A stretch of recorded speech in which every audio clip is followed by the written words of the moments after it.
파이썬과 텐서플로우인데 제가 고민을 많이 했어요. 그래서 아예 그냥 딥러닝으로 그냥 통합해서 파이썬과 그 인공지능을 함께 실습해보는 걸로 하는 게 좋겠다. 그래서 교재는 일단 이걸로 충실하게 제가 나가려고 노력 중에 있고요. 이걸 구입하시면 될 것 같아요. 다른 것들도 참고가 꽤 되는데 굳이 참고하시라 그렇게 말씀드리긴 그렇고 좀 그냥 이것 중심으로 하시면 좋을 것 같고요.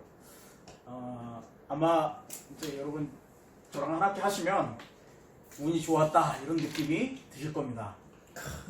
예. 왜 그러냐면 제가 컴퓨터를 전공했지 않겠습니까? 예. 이런 얘기를 하면 권위의식이 딱 돼서 다들 이제 그렇구나 이렇게 생각해요. 한 30년 전에 했습니다. 예.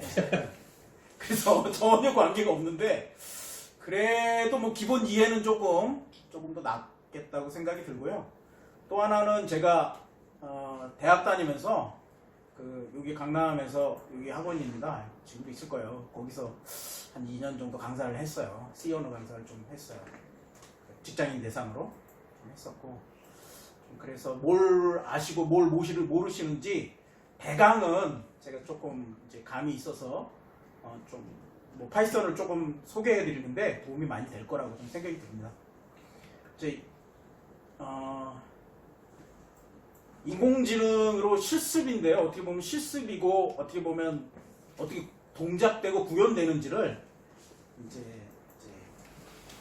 예제로 보고 하나하나 해봄으로써 인공지능을 이해하는 거거든요. 제가 이제 한 2년 맨땅에 헤딩을 했어요. 사실은 인공지능이 뭔지 몰라서 공부하고 싶어가지고 여기서 찾아보고 이론도 찾아보고 뭐 여기서 찾아보고 막 서울대 교수님 강의도 막 이렇게 찾아 들어보는데 대부분 반쯤 가서 뻗었습니다.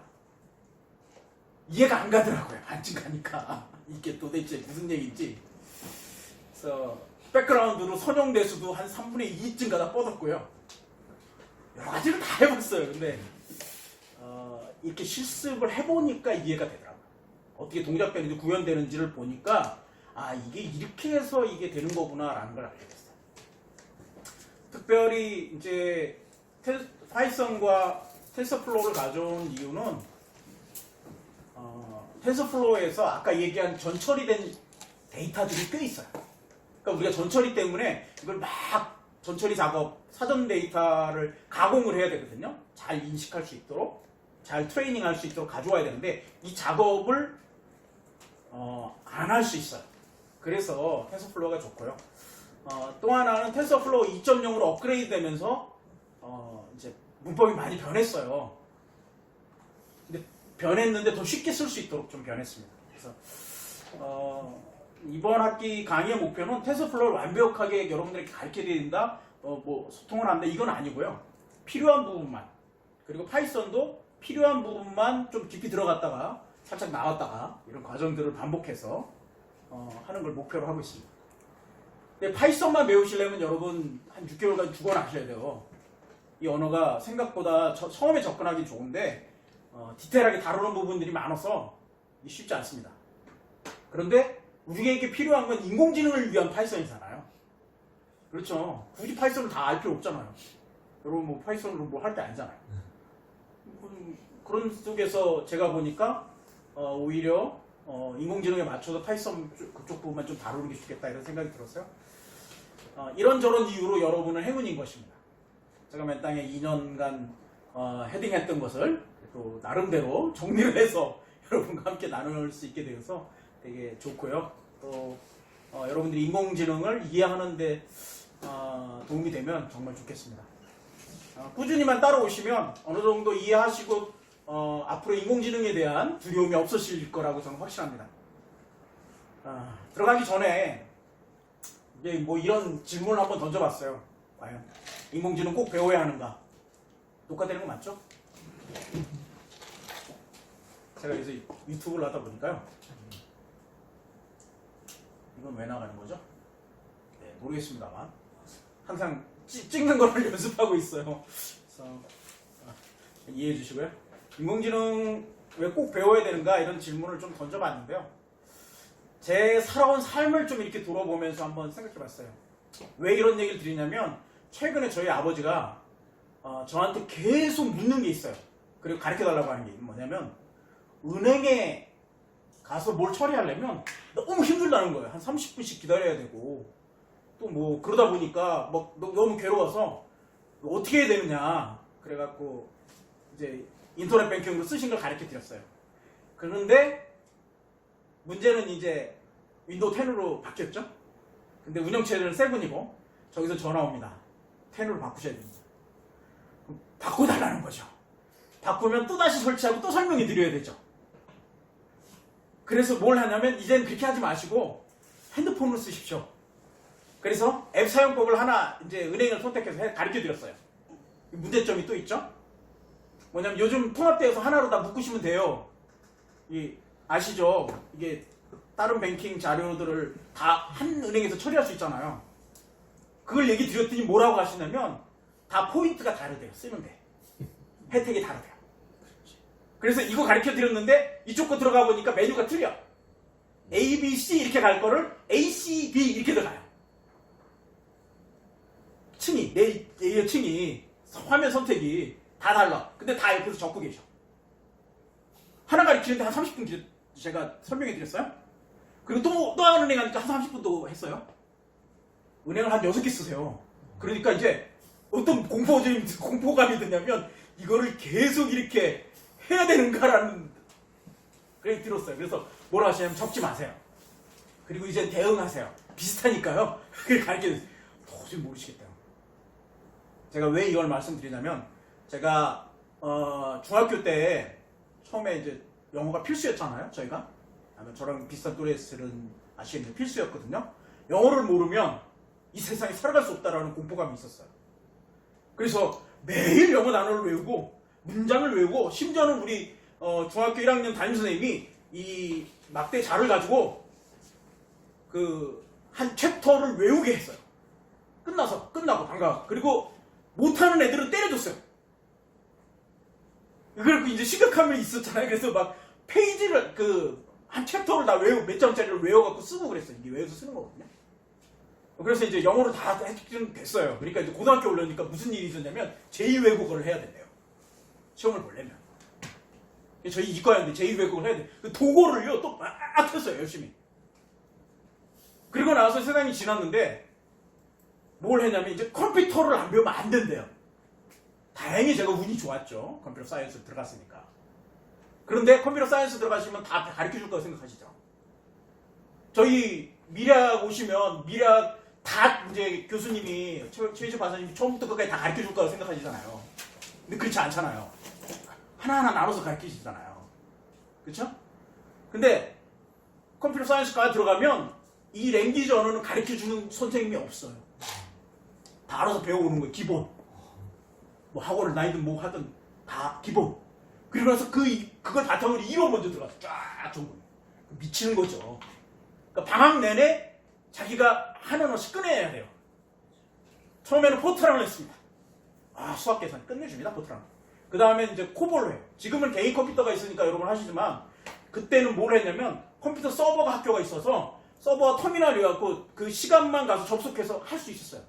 그리고 이제 이 컴퓨터는 개인용 컴퓨터는 이렇게 대화형이잖아요. 그거는 아니에요. 명령어 치고 한 20분 뭐 담배 필 사람 가서 피고 나가서 놀다 오면 끝나 있으면 그거 갖고 결과를 실행을 해야 돼요. 컴파일을 한 다음에. 무슨 얘기인지 하는 모르시겠죠. 그런데 이 과정들이 없이 저희 아버지는 컴퓨터를 배우셔야 됐어요. 지금 이제. 왜? 제일 큰 연문은 돈을 못 내요. 은행 업무를 못 해요. 컴퓨터 장벽이 생겼죠. 자, 지금 제가 뭘 말하려고 하냐면 이전에는 언어를 대한 장벽이 있었다면 지금 컴퓨터에 대한 장벽이 있는 거예요. 근데 제가 다시 핸드폰을 가르쳐드렸잖아요. 아버님은. 앱을 가르쳐줬잖아요. 다시 말하면 뭐냐면 또 다른 장벽이 생긴 거예요. 앱으로 넘어가려면. 우리 일상생활에 스마트폰 빼고 여러분 생활할 수 있나요? 없죠. 근데 우리는 매일 쓰니까 이게 장벽이 아니라고 생각하잖아요. 근데 우리가 나이를 조금 더 먹으면 어떨까요? 또 다른 장벽이 생기지 않을까요? 저는 이런 단계를 유추해 보면 저는 인공지능이 그 다음 단계에 가 있지 않았을까 이런 생각이 듭니다. 우리 미래학에서 그렇잖아요. 이제 앞으로는 인공지능을 사용하는 사람과 사용하지 않는 사람으로 나뉠 거라고. 그렇죠? 인공지능이 대세고 모든 게 만약 이 컴퓨터처럼 간다면 이 컴퓨터를 사용하지만 인공지능을 통해서 사용해야 된다면 인공지능을 모르면 어떻게 될까요? 이런 질문을 또 하나 드리고요. 또 하나는 뭐냐면 우리가 사용하는 인공지능은 범용이 아니에요. 강한 인공지능이 아니에요. 다시 말하면. 우리가 막 지금 자연어도 좀 상당히 되고 뭐 해서 금방 올 것처럼 보이지만 자연어가 돼도 인공지능이 이 범용으로 가면 문제가 많이 생기기 때문에 지금은 그걸 못 가요. 그렇다면 무슨 얘기냐면 인공지능이 아무리 발전 어느 정도 해도 기계랑 통화 이게 컴퓨터랑 얘기하는데 컴퓨터랑 소통하는데 반드시 문제가 생길 거라고 생각하는 거예요. 그래서 이 인공지능을 사용할 줄 아는 사람과 없는 사람은 앞으로 이 사회 속에 응용하는 모든 것에 장벽이 생길 거라고 생각합니다. 오늘 아침에 소장님께서 여러 가지로 동기부여 하셨지만 저는 이렇게 한번 설명해 드리고 싶어요. 앞으로 우리가 10년 정도 지나면 아니 뭐 10년까지 안 가더라도 인공지능을 사용하지 못하는 사람과 사용하는 사람은 정말 일, 가정, 그 다음에 여행, 문화생활 뭐 할 거 없이 모든 전반적인 영역에 있어서 어려울 겁니다. 어렵다는 얘기는 못한다는 뜻은 아니지만 상당히 힘들고 고통의 시간을 뭐 다른 거에 사용할 수 있는 시간을 거기다 드려야 될 거라고 생각해요. 그런 면에서 반드시 인공지능은 우리가 사용할 줄 알아야 되고 그런 인공지능을 통해서 지금은 초기니까 어떻게 구현되고 그것이 어떤 쪽에서 응용할 수 있는가는 알아야 되거든요. 근데 응용을 하려면 이 기본 개념과 동작의 원리를 아셔야 돼요. 그렇지 않으면 우리가 사용하는 것만 앱만 사용하듯이 우리가 왜 앱 사용하면 그 앱만 알잖아요. 그리고 나서 다른 거 찾아보려면 또 찾아보잖아요. 우리가. 그렇죠? 다른 앱이 있나 찾아보고 다 그렇거든요. 핸드폰 여러분 사용법 숙지하셨나요? 예전에는 이렇게 매뉴얼이 나왔어요. 아시죠? 이렇게 얇게. 자동차 여러분 사시면 매뉴얼 있는 거 아시죠? 여러분 그거 읽어보시나요? 안 읽어보시죠 대부분. 그렇죠? 사용하는데 불편하지 않지만 근데 특별한 문제가 생기면 또 읽어보잖아요. 스마트폰도 일일이 다 이렇게 매뉴얼이 있어야 되는데 처음에는 있었는데 그 다음에 안 나왔어요. 그리고 나서 제가 스마트폰을 이제 청년들한테 물어보고 하니까 뭐라 그러냐면 네이버에게 물어보래요. 검색해서 하나씩 배우라는 거예요. 자기가 다 가르쳐 주시고 힘드니까. 아마 인공지능도 조금 있으면 그렇게 갈 거고요. 우리 삶의 많은 부분이 상당히 불편해질 거라고 저는 좀 생각이 듭니다. 그래서 이번 기회에 여러분 같이 좀 이렇게 좀 더 적극적인 마음과 마음을 좀 더 뭐라고 할까요? 좀 더 확실하게 배워야겠다는 마음을 가지신다면 제가 이렇게 많이 거쳐온 어떻게 보면 트라이얼 에러를 뭐라고 그랬죠? 하여튼 이거를 좀 많이 줄이시고 시행착오를 많이 줄이시고 그 다음에 이제 유튜브에 있는 강의들을 쉽게 이제 들으실 수 있을 겁니다. 이게 얼마나 큰 건지 헤딩해 본 사람만 압니다. 그래서 제가 여러분 행운이라고 생각하고요. 뭐 그렇다고 제가 뭐 컴퓨터를 전공했기 때문에 잘할 거다 그런 생각은 전혀 도움이 안 되고요. 30년 만에 하는 거기 때문에 저도 이거 뭐 여러분과 똑같은 과정을 거쳐서 공부하고 배우고 했어요. 물론 이제 혼자 학습을 해야 돼서 상당히 어려웠지만 그런 부분이 있습니다. 또 유료도 강의도 제가 돈 내서 패스트 캠퍼스에서 좀 배웠고요. 그래서 여러분들 그런 부분 하는 것까지 수지 맞으셨다 이렇게 말씀드리고 싶습니다. 예, 동의를 안 하시는군요. 네. 예, 그리고 다시 한번 말씀드리면 교재는 두잇 딥러닝 입문입니다. 두잇 딥러닝 입문. 요걸 좀 보시고요. 여기에 필요한 파이썬은 제가 중간중간에 계속 강의를 해드릴 겁니다. 어떻게 쓰는지, 어떻게 구조가 되는지. 오늘 상당 부분 좀 파이썬을 하실 거예요. 설치부터. 자, 어떻게 좀 인공지능 꼭 배워야 될 마음이 좀 드셨나요? 네. 네, 감사합니다. 인공지능 딱 배우려면 뭐부터 배우는지 되게 어려워요. 이게 이제 세이버로 자꾸 넘어가서 그런 것 같은데요. 잠시만요. 저희 이제 학습 목표가 있어야 되잖아요. 그래도 뭔가 소장님 확실하게 그래서 2가지 미션을 저에게 주셨습니다. 제가 선택한 건 아니고 소장님이 이 정도 목표는 해야 되지 않을까. 첫 번째는 저희가 배우는 그 인공지능 모델 가지고 배춧값의 가격을 예측해 보는 거예요. 날씨와 평균 가격, 평균 온도 또는 최대 온도 뭐 이런 거에 따라서 출렁이는 배춧값, 야채값을 예측하는 것을 해볼 겁니다. 그게 이제 찾아보시면 나와요. 이 배춧값 이분의 이제 보면 강의에 보면 자세하게 나옵니다. 찾아보시면 배춧값 예측하기 찾아보시면 나오는데 이 사이트까지 구축을 갈지는 아직 판단이 안 되고요. 이게 또 다른 문제라 일단 그 이제 날씨 온도 몇 가지 요소들을 주면 배추값을 예측해내는 거기까지는 가려고 노력 중에 있습니다. 그래서 우리가 진정으로 예측을 정성적으로 하는 게 아니라 이제 정량적으로 하는 방법을 이런 거 저희가 배우게 될 겁니다. 오늘 아침에 소장님이 막 시그모이드 곡선 얘기하면서 막 얘기하실 때 전부 다 막 멘붕이셨죠. 이걸 아직 안 배우셔갖고 그래요. 아직 안 배우셔갖고 멘붕이신 거거든요. 하나도 어려울 게 없습니다, 사실은. 이게 첫 번째 우리 요번 학기의 목표고요. 다음 학기 뭐 배추 뭐 그 정도는 이렇게 하고요. 다음 학기는 이제 주식시장 예측하는 그걸 갑니다. 이게 맞고 틀리고가 아니죠. 그러니까 어느 정도 자료를 가지고 이걸 주식시장에 딥러닝을 통해서 텐서플로우를 통해서 예측을 하는. 예. 그리고 저는 이걸로 아주 작은 투자금을 가지고 제가 테스트를 해보려고 생각 중에 있습니다. 기대가 되지 않습니까? 네. 아, 예, 기대가 안 되시는군요. 됩니다. 예, 주식을 아직 안 하셔가지고 막 이렇게 얘기하니까 좀 두려움이 앞서잖아요. 그렇죠. 이걸 어떻게 해야 되나. 그렇죠, 맞습니다. 고민이 많이 생기실 텐데 거기까지 가실 수 있다 마음을 먹고 제가 이제 하나 좀 갖고 왔는데요. 뭘 갖고 왔냐면 자, 어렵고 힘든 거 이거는요 이렇게 생각해 볼 수 있을 거예요. 세네카 명언에 의하면 어렵기 때문에 시작을 안 하는 것이 아니다. 시작을 안 했기 때문에 그건 어려운 것이다. 두려움으로 바꿔서 얘기하면 두려움은 실체를 모를 때 가장 두렵잖아요. 뭔가 나타날지 모를 때. 그렇죠? 그게 제일 어렵거든요. 무섭거든요. 그러니까 뭔가 나타날 게 알면 거기에 대해서 대처할 수 있기 때문에 두려움이 덜해요. 이해하십니까? 네. 그래서 그런 면에서 보면 시작을 하시면 여러분 반은 하시게 된 겁니다. 오늘 안 빠지시길 너무 잘한 거죠? 반을 시작한 겁니다. 자, 그러면 질문 있으실까요? 뭘 질문해야 될지 아직 감이 안 오시죠?